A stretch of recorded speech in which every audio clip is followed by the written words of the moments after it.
사람은 누구나 낙심할 때가 있습니다. 믿음이 좋은 사람도, 교회를 오래 다닌 사람도 낙심을 피할 수가 없는 것입니다.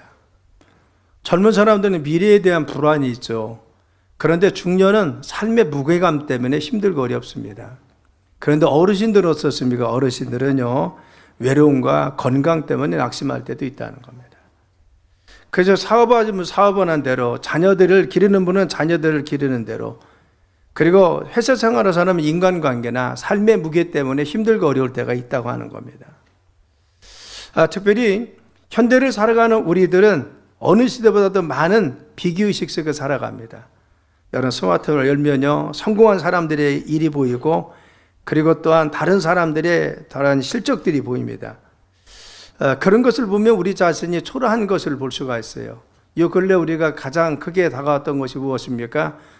삼성과 SK 하이닉스에서 엄청난 성과급을 받기도 하고, 또 그분들의 연봉이 얼마다라는 소리를 들었습니다. 그런 소리를 들을 때마다 나는 지금 뭐야?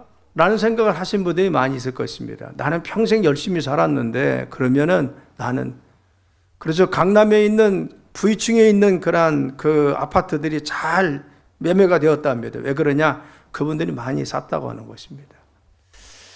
그렇죠. 세상에서는 끊임없이 우리에게 들린 것은 더 많이 가진 사람들 이야기, 더 많이 성공한 사람 이야기, 더 인정받은 이야기를 우리는 들을 수가 있습니다. 그런 소리를 들을 때마다 우리는 쉽게 지치고 우리 모습을 볼 때 낙심할 수도 있다는 겁니다. 오늘 시편 42편의 기자의 마음이 그렇다는 겁니다. 그런 낙심과 절망 속에 빠져 있었습니다. 자신은 한때는 하나님을 잘 찬양했었습니다. 하나님 앞에 정말 잘 서 있었어요.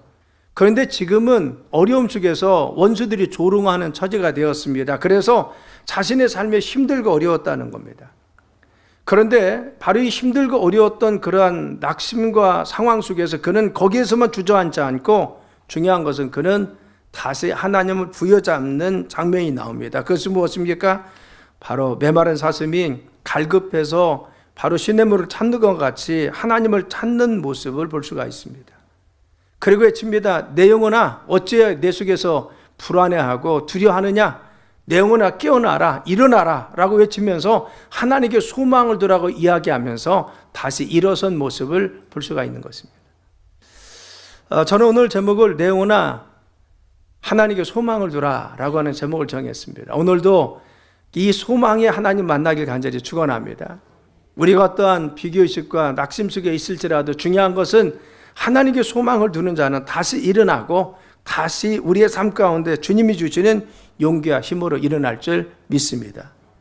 첫째는 하나님은 어떤 영혼에게 힘을 주느냐? 갈급한 영혼에게 힘을 주신다는 겁니다. 그래서 우리가 갈급한 심령을 갖는 것이 중요하다는 겁니다. 우리 한번 1절과 2절 한번 읽어볼까요? 1절과 시작. 하나님이여 사슴이 시냇물을 찾기에 갈급한 것 같이 내 영혼이 주를 찾기에 갈급하나이다. 내 영혼이 하나님과 살아계시는 하나님을 갈망하느니 내가 어느 때 나아가서 하나님의 얼굴을 배울까? 아멘. 자, 1절에 보면요, 사슴이 시냇물을 찾는 것 같이 내 영혼아 너 깨워서 하나님을 찾으라는 겁니다. 그래서 그의 삶 가운데 고백이 무엇입니까? 자기에게 외치는 것입니다. 자기에게 선언하는 겁니다. 내 영혼아 일어나라, 낙심만 하지 말고 깨어나라라는 겁니다. 하나님을 찾으라는 것입니다. 여러분, 사슴에게 있어서 물이라는 것은 선택이 아닙니다. 그것은 생명이고 필수인 것입니다. 만일 자신이 바로 사슴이 물을 찾지 못하면 바로 이 갈증을 일으켜 해서 죽을 수밖에 없는 것입니다. 그래서 바로 이 광야에서 사슴은 반드시 물을 찾아야 되는 것입니다. 그래야 생명을 유지하는 것이죠. 시편 기자의 선택은 무엇입니까? 내가 지금 이 낙심 가운데 중요한 것은 하나님을 내가 찾아야 됩니다. 주님을 의지해야 살 수가 있습니다. 그는 자신의 환경이나 자신의 삶이나 자신의 처지를 비관하고 원망한 것이 아닙니다. 무엇보다도 내가 살기 위해서는, 내가 다시 일어나기 위해서는, 내가 소망을 갖기 위해서는 내가 하나님을 만나야 됩니다. 마치 목마른 사슴이 시냇물을 찾듯이 내가 주님을 찾고 주님을 만나야 됩니다 라고 사모했던 것을 볼 수가 있는 것입니다. 우리는 성경을 보면은 갈급한 영혼들을 많이 봅니다. 힘들고 어려울 때 그들은 어떻게 했습니까? 늘 항상 하나님께 찾고 하나님께 나간 사람들은 다시 하나님께 소망을 얻고 다시 일어난 것을 볼 수가 있습니다. 시편 62편 1절과 2절도 마찬가지죠. 나의 영혼이 잠잠히 하나님만 바라며 나의 구원에 그에게서 나오는도다. 오직 그만이 나의 반석이시요 나의 구원이시요 나의 요새이시니 내가 크게 흔들리지 아니하리로다 했어요. 지금 이 말씀에 보면요, 그는 지금 흔들리고 있습니다. 내 삶의 기반이 무너졌습니다. 내 삶에 정말 구원의 손길이 절실히 필요한 그런 상황입니다. 그래서 내가 정말 누군가 보호해주는 요새와 같은 곳에 내가 안전에 거해야 되는데 우리의 삶이 다 노출되어 있다는 겁니다. 그래서 시편 62의 상황은 무엇입니까? 지금 내 상황이 흔들려 있습니다. 내 기반이 다 무너졌습니다. 나는 지금 계속적으로 전 공격받고 있습니다. 그래서 누군가 손길이 필요합니다. 그래서 외칩니다. 내 영혼아, 너 일어나라. 내 영혼아, 이런 환경과 어려움 속에서 자꾸 낙심하지 말고 하나님께서 구원을 주시고 하나님께서 나의 반석이 되시고 하나님께서 나의 유세가 되시고 하나님께서 함께 하심을 믿고 바로 주님만 바라보라. 그래서 흔들리지 말아라 라고 외친 것을 알 수가 있어요. 결국은 우리의 삶에 하나님 우리의 구원자 되시고 우리를 회복해 하시고 우리의 삶이 능력이 되심을 고백한 것이 바로 시편의 기자들의 특징이었다는 겁니다. 오늘날 우리의 삶이 그렇죠. 때로는 낙심되고 실망될 때, 때로는 무엇인가 주저앉고 싶을 때, 마음속에 공허함이 있을 때 여러분 어떻게 세웁니까? 어떤 사람은 바로 다른 어떤 것을 통해서 내 삶의 취미나 여행을 통해서 아니면 내가 어떤 것에 몰두해서 그것을 위로받고 격려받으려고 합니다. 그러나 여러분 여전히 그런 사람들의 특징은 무엇입니까? 바닷물을 마시는 것 같이 내가 아무리 향락을 취했을지라도 세상에 많은 걸 가졌을지라도 오히려 더 허전한 마음이 내 마음속에 들더라는 것입니다. 그래서 성 아우구스티누스는 이야기를 주께서 우리를 주님을 위해서 지으셨기 때문에 우리의 마음은 주 안에서 쉬기까지는 평안이 없다라고 했어요. 하나님께서 우리 인간을 만드실 때 흙으로 사람을 빚으시고 그 후에 생기를 후 하고 불어넣으시니까 생영이 되어서 지금 이와 같이 살아갈 수 있는 것입니다. 우리는 하나님의 영혼을 통해서 우리가 바로 지어진 존재인 것입니다. 내 안에 생명력인데 하나님의 영혼이 생기가 들어와 있는 것입니다. 그래서 하나님이 지으신 우리 피조물은 하나님 안에 있을 때만이, 하나님 말씀 가운데 있고 하나님 품 안에 있을 때만이 바로 우리가 진정한 평안이 있기 때문에 그 안에 들어갈 때까지 우리는 평안이 없다라고 그는 고백하고 있습니다. 사랑 여러분, 우리는 힘들고 어려울 때 더 주님을 찾으시길 간절히 축원합니다. 그래서 어떻게 사슴이 시냇물을 찾듯이 내가 어려울 때마다 힘들 때마다 주님이 힘을 주십니다. 주님의 능력 주십니다. 하나님께 더 가까이 나가길 간절히 축원합니다. 그런데 우리가 주님을 갈망하는데 어떻게 나갑니까? 우리는 이 상황 속에서 하나님의 은혜를 기억하며 나가는 것이 중요합니다. 그래서 시편 기자는요, 이 말씀에 보면 눈물이 음식이 될 만큼 깊은 고난 속에 있었다는 겁니다. 여러분, 눈물이 음식이 된다는 것이 뭐예요? 내가 정말 힘들거려면요, 내가 삼켜도 눈물과 함께 삼킬 때가 있잖아요. 얼마나 힘들고 어려운 삶을 표현하고 있는 것입니까? 그래서 정말 눈물이 음식이 되었습니다 라고 표현하고 있는 것입니다. 그래서 그의 삶 가운데 그런 깊은 고난이 있었다는 것입니다. 그런데 바로 그 주변에 자기만 슬픈 것이 아니라 내 상황만 어려운 것이 아니라 다른 사람들이 비난하고 조롱합니다. 너 하나님 믿잖아. 하나님 믿는 백성이 그런 어려움이 있어? 나도 슬프고 힘든데 또 주변 사람들이 조롱하며 네 하나님 어디 계셔? 하나님이 살아계시면 네 삶이 이렇게 어려울 수가 있어? 네가 기도했잖아. 그런 믿음 생활을 했잖아. 그런데 네 삶의 처지가 뭐야? 하나님 너 버리신 거야? 라고 조롱하다는 겁니다. 이때 그 기자는 어떻게 했습니까? 그때 자꾸 비방하는 소리를 들었고 절망 속에 있을 때 4절과 같이 생각했습니다. 한번 4절 읽어볼까요? 4절. 자, 시작. 내가 전에 성의를 지키는 무리와 동행하여 기쁨과 감사의 소리를 내며 그들을 하나님께로 인도하였더니 이제 그 일을 기억하고 내 마음이 상하는도다. 아멘. 여러분, 조롱할 때 내가 낙심 속에 있을 때 그때 무엇이 기억나세요? 이전에 내가 하나님 잘 섬겼잖아. 이전에 정말 하나님 앞에 믿음 생활 잘했잖아. 내가 주님 앞에 온전히 찬양하는 그런 삶을 살 때니 그걸 떠올리니까요, 내 마음이 더 슬펐다는 것입니다. 왜 그래요? 지금 처지와 이전의 모습이 너무 다른 겁니다. 이전에 내가 잘했던 모습, 성공했던 모습, 내가 화려했던 모습을 생각하니까 내 마음이 더 상했어요. 내 마음이 더 낙심이 됐습니다. 그렇죠. 그런데 지금은 그렇지 않다는 겁니다. 내가 예배의 자리도 온전히 가지 못하고 하나님 앞에 온전히 서지 못하고 지금 낙심되어 있고 나는 실망에 빠져 있고 오히려 과거를 생각했더니만 내가 더 비참해졌다는 겁니다. 우리도 그럴 때 있잖아요. 내 상황이 어려우면 과거를 자꾸 떠올립니다. 내가 그때는 참 좋았는데, 내가 그때는 참 열심히 했는데, 내가 그때는 건강했는데. 사람이 그래요. 사람은요, 과거를 붙잡으면 현재가 비참해집니다. 우리의 삶입니다. 내가 과거에 매여 있고 과거에 내가 했던 것만 자꾸 부여잡고 과거의 영광만 내가 바라보면요, 현재의 내 모습은 초라합니다. 현재의 내 모습은 자꾸만 초라하고 우울해. 그래서 우리의 모습이 자꾸만 이와 같이 나약해지는 것을 볼 수가 있습니다. 그런데 여러분, 바로 이 시편의 중요한 것은 무엇입니까? 그는요, 거기에서 절망에 빠져서 거기에 머물지 않았습니다. 그리고 나서 그거 외친 것이 무엇입니까? 5절 한번 봐요. 5절 한번 띄워봐요. 42편 5절. 자, 시작. 내 영혼아, 내가 어찌하여 낙심하며 어찌하여 내 속에서 불안해하는가? 너는 하나님께 소망을 두라. 그가 나타나 도우심으로 말미암아 내가 여전히 찬송하려로다. 아멘.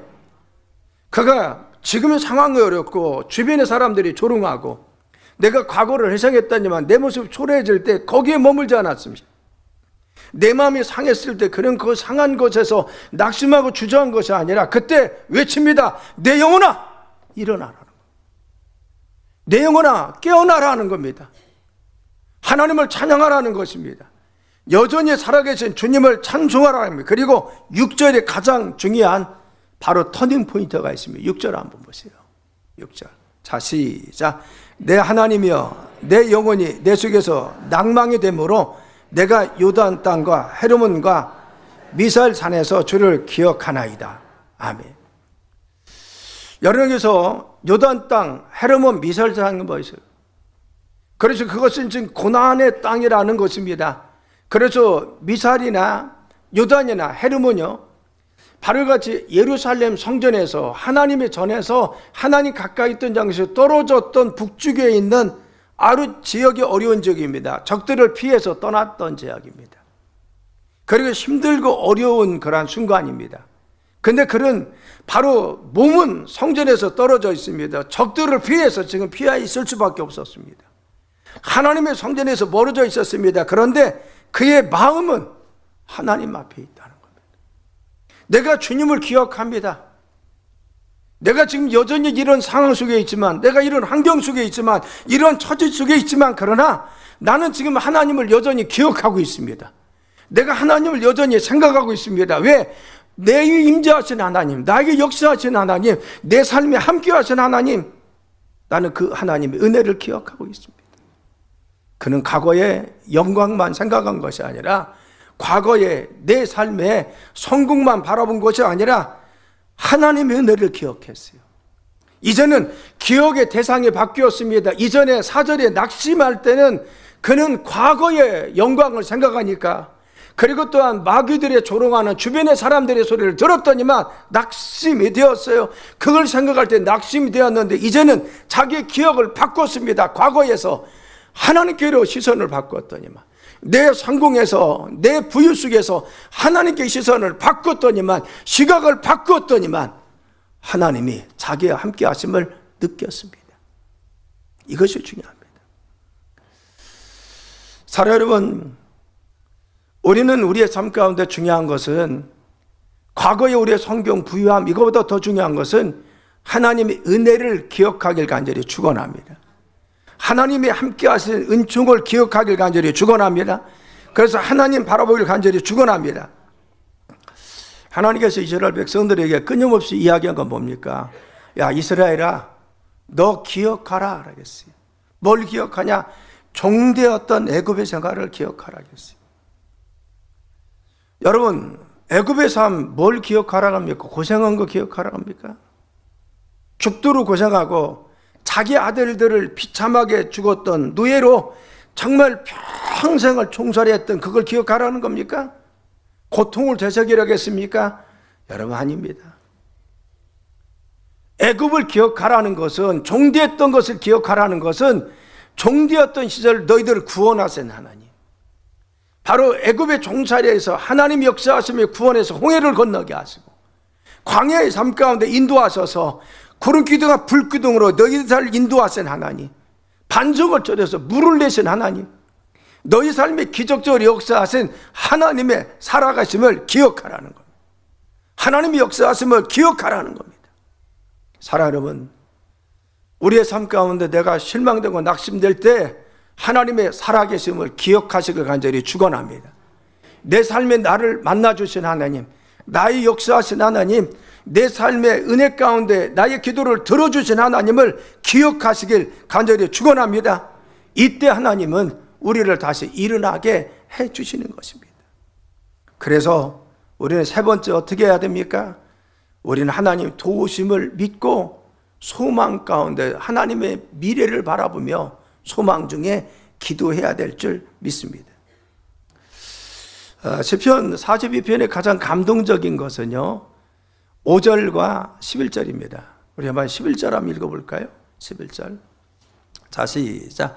내 영혼아, 내가 어찌하여 낙심하며 어찌하여 내 속에서 불안해하는가? 너는 하나님께 소망을 두라. 나는 그가 나타나 도우심으로 말미암아 내 하나님을 여전히 찬송하리로다. 아멘. 그래서 그는 낙심이 되고 끊임없이 거짓 증언들이 자기에게 있습니다. 자기 내면에서도 끊임없이 실망과 낙심이 있습니다. 그래서 자꾸만 사단은 이제 끝이라고 합니다. 환경도 자꾸만 어려워집니다. 그래서 하나님 버렸다고 주변에서 자꾸 이야기합니다. 그런데 바로 주변에서 그럴지라도, 마귀는 그럴지라도, 세상에서 그렇게 들려올지라도 자기 내면에서 영혼의 소리가 들립니다. 하나님 음성이 들립니다. 하나님께서 말씀하십니다. 야, 내 영혼아, 일어나라, 깨어나라, 하나님께 소망을 두라, 하나님 바라보라는 겁니다. 그런즉 끊임없이 들려오는 그러한 하나님의 소리를 들었습니다. 내 내면에서 들리는 주님의 음성을 듣습니다. 환경의 소리 아니라, 상황의 소리 아니라, 마귀의 소리가 아니라 하나님께서 들려주시는 말씀, 내 속에서 들려오시는 음성, 하나님이 나에게 들려주신 하나님의 음성을 듣습니다. 그래서 외칩니다. 내 영혼아 일어나라는 겁니다. 내 영혼아 깨어나라는 겁니다. 내 영혼아 정신 차리고 하나님 바라보고 주님께 소망을 두고 기도하라는 겁니다. 우리는 환경이나 상황의 소리를 듣지 말고 하나님 말씀을 듣길 간절히 축원합니다. 종교개혁자 마틴 루터가요, 극심한 핍박 속에 어려움을 당했습니다. 여러분, 그 당시에 중세 그 완고하게 틀이 콱 짜여졌던, 견고한 증거가 얼마나 짜여졌어요. 그런데 종교개혁을 하니까 더 힘들거렸습니다. 그래서 너무 낙심돼서 실망의 좌절 속에 나날을 보내고 있는데, 어느 날 자기 아내가, 루터의 아내가 상복을 입고 자기 앞에 나타난 겁니다. 그래서 깜짝 놀랐어요. 여보, 누구 돌아가셨어? 라고 해서 물었어요. 그랬더니 부인이 심각하게 루터를 바라보며 그랬습니다. 하나님께서 돌아가셨어요. 그랬대요. 하나님이 돌아가셨다. 여러분, 사람이 그렇잖아요. 갑자기 놀랬는데 엉뚱한 이야기하면 화가 나잖아요. 화가 났어. 아니 여보, 하나님 살아계신데 왜 돌아가셨다는 거예요? 그럼 화를 벌컥 냈습니다. 그랬더니 아내가 그러더래요. 여보, 하나님 살아계시다고요? 하나님 살아계시죠. 근데 이렇게 당신 실망하고 낙심해요. 하나님 살아계셔서 역사하는데 왜 당신이 지금 정말 하나님 살아계심을 믿으면 왜 절망 속에 빠져 있냐고 합니다. 그리고는 그에게 나무랬습니다. 이 말을 듣고 나서 루터가 깜짝 놀라고 정신이 번쩍 들었습니다. 그래서 다시 마음을 깨웠습니다. 그리고는 살아계신 하나님을 받고 믿고 그는 다시 무릎 꿇었습니다. 하나님께 기도했습니다. 하나님께 소망을 주었습니다. 그리고 주님 주시는 힘으로 다시 일어나서 종교개혁을 완수했다는 것입니다. 여전히 도우시는 하나님이 우리의 삶에 지금도 함께 계시잖아요. 이전에 도우신 하나님은 구약에 살아서 역사하셔서 천지를 만드신 하나님은 아브라함을 선택하시고 그 백성을 많게 하셔서 허다하게 많게 하셨습니다. 그런데 종살이 갔을 때 하나님께서는 그들을 다시 구출하셔서 바로 그들을 인도하셔서 가나안 땅에 인도하신 하나님은 여전히 역사하셔서 예수님을 통해서 바로 이 땅에 구원의 역사를 이루시고 오늘날 우리를 선택하시고 하나님 백성 삼아주신 줄 믿습니다. 그리고 우리를 하나님의 자녀 삼아주셔서 지금도 여전히 우리의 삶에 도와주시고 바로 성령을 통해서 능력을 통해서 함께 하시는 줄 믿습니다. 살아계신 하나님이십니다. 시편 121편에 그러잖아요. 내가 산을 향하여 눈을 들리라 나의 도움이 얻을 없고 천지를 지으신 여호와 하나님이라 하겠습니다. 여기서 천지를 지었다는 것이 무엇입니까? 세상을 주관하시는 분이라는 겁니다. 전능자고 못할 것이 없는 하나님이라는 겁니다. 인간은 한계가 있습니다. 아무리 도와주고 싶어도 도울 수가 없는 것이고 세상에 어떤 권력도 다 능력이 없는 것입니다. 모든 걸 다 할 수 있는 것은 아닙니다. 그런데 하나님은 천지를 지으신 하나님, 세상을 주관하신 하나님, 전지전능하신 하나님이 우리의 도움이 되십니다. 낮에는 바로 밤에도 정말 해와 달이 우리를 해치 않도록, 그렇죠, 졸지도 아니고 주무시지 않고 우편에서 그늘 대서 우리를 도운다 했습니다. 우편에서 그늘 대신다는 것은 여러분 그늘이 비친다는 것은 실체가 있다는 겁니다. 하나님께서 우리의 삶에 그늘 된다는 것은 내가 집에 있을 때든지 내가 길을 갈 때든지 내가 수술실에 있던 그늘 된다는 것은 나와 함께 있다는 겁니다. 실체이신 하나님이 나와 함께 계시고 내 안에도 계시고 내 곁에 되고 내 주변에도 하나님이 함께 계시는 줄 믿습니다. 이 예배 시간도 함께 계신 분이 하나님이십니다. 사랑하는 여러분, 그래서 바로 우리의 삶 가운데 하나님이 천지를 지으신 하나님이 도왔어요. 그래서 시편 42편 8절에 이렇게 고백합니다. 한번 읽어볼까요? 8절 시작. 낮에는 여호와께서 그의 인자하심을 베푸시고 밤에는 그의 찬송이 내게 있어 생명 하나님 기도하리로다. 아멘. 낮이나 밤이나 그 하나님 우리를 지켜주신다. 이 시편 기자가 가만히 생각하니까 이 낙심에 있는 내 자신이 안심했습니다. 좌절 속에 있는 내 자신이 너무 안심했으면 왜 하나님이 살아계신지 낮에나 밤에나 나와 함께 계신데 내가 시리와 좌절 속에 빠진 내 자신이 너무 안심했습니다. 그래서 살아계신 하나님 나와 동행했잖아. 그 하나님 나에게 역사했잖아. 내 삶의 환경이 바뀌지 않았을지라도 상황이 어려워도 여전히 함께 계신 하나님께서 그래 하나님께 나는 여전히 기도하리라. 할렐루야. 왜? 그 하나님 나를 지켜주기 때문에, 함께 할 줄 믿기 때문에. 따라서 기도는 절망을 희망으로 바꾸는 통로입니다. 아멘. 여러분 절망 속에 있을 때 기도하시기 바랍니다. 기도하면 희망이 보입니다. 사랑하는 여러분, 우리는 우리의 삶 가운데 때로는 낙심하고 실망될 때가 있는 것이 사실입니다. 오늘 시편 기자가 그랬습니다. 그의 삶에 낙심되고 실망됐습니다. 그래서 눈물이 음식이 되어 그의 삶에 좌절 속에 있었고 또 주변 사람들이 자기를 조롱하는 소리를 들었을 때 이전에 그 영광스러웠던 내가 화려했던 것이 생각나고 다 비참했습니다. 그런데 그는 이제 거기에 머물지 않았습니다. 우리가 거기에 머물면 안 됩니다. 내가 자꾸 비교하고 이전 거 생각하고 내 자신의 초라한 모습 바라보면 희망이 없는 것입니다. 우리가 다시 일어설 수가 없습니다. 이때 중요한 것은 무엇입니까? 우리는 외쳐야 됩니다. 내 영혼아 깨어나라. 내 영혼아 일어나라. 내 영혼아 낙심하지 말아라. 불안해지 말아라. 그리고 하나님 보라고 외쳐야 됩니다. 사랑 여러분, 우리가 시편 42편에 보면요, 이 시가 다 끝날 때까지 환경은 변하지 않은 것 같이 보여집니다. 그런데 중요한 것은 그는 어떻게 했습니까? 바로 환경은 변하지 않고 상황은 변하지 않았을지라도 그는 자기의 시선이 달라지니까 자기의 내면에 있는 바로 자신의 마음이 달라졌습니다. 이전의 낙심이 이제는 소망으로 바뀌고 이전의 좌절이 이제는 믿음으로 바뀌어서 하나님 바람에 다시 일어났습니다. 주저앉은 사람이 다시 일어날 수가 있습니다. 우리의 삶에 중요한 것은 무엇입니까? 여전히 우리의 삶에 바로 환경은 바뀌지 않았을지라도 우리는 주님 바라보면, 주님께 믿음으로 나가면, 주님께 소망을 두면 주님의 힘 주실 줄 믿습니다. 그래서 예수님의 십자가가 중요한 겁니다. 예수님의 십자가상에서 정말 겟세마네 고난과 슬픔을 중에서 십자가를 짊어지시고 절망 중에 우리의 죄를 다 짊어지셨습니다. 그런데 십자가에서 끝났습니까? 아닙니다. 예수님 부활하셨어요. 사흘 만에 무덤을 박차고 부활하셨습니다. 그래서 우리에게 소망을 주었습니다. 우리가 지금 어둠 속에 있어요. 좌절 속에 있습니까? 무덤에 갇힌 것 같이 우리의 상황과 환경 어렵습니까? 그래도 좌절하지 맙시다. 우리 부활하신 주님이 우리 속에 오셔서 우리에게 부활의 기쁨을 주실 줄 믿습니다.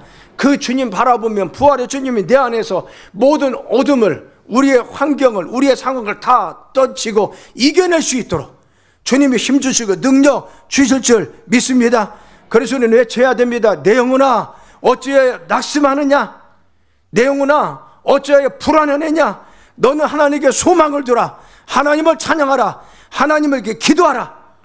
할렐루야. 사랑 여러분, 우리는 사슴이 시냇물을 찾듯이 하나님을 찾아야 됩니다. 우리가 시냇물은, 사슴의 시냇물이라는 것은 필수입니다. 죽음이 아니라 생명을 위해서는 반드시 필요한 것입니다. 우리 믿음의 사람이 내 영혼이 살기 위해서, 하나님의 은혜와 축복 가운데 거하기 위해서 중요한 것은 하나님을 찾아야 됩니다. 하나님의 역사하심을 기대하고 만나야 될 줄 믿습니다. 그래서 여러분들 어떤 상황 속에서도 여러분들의 주님만 바라보길 간절히 축원합니다.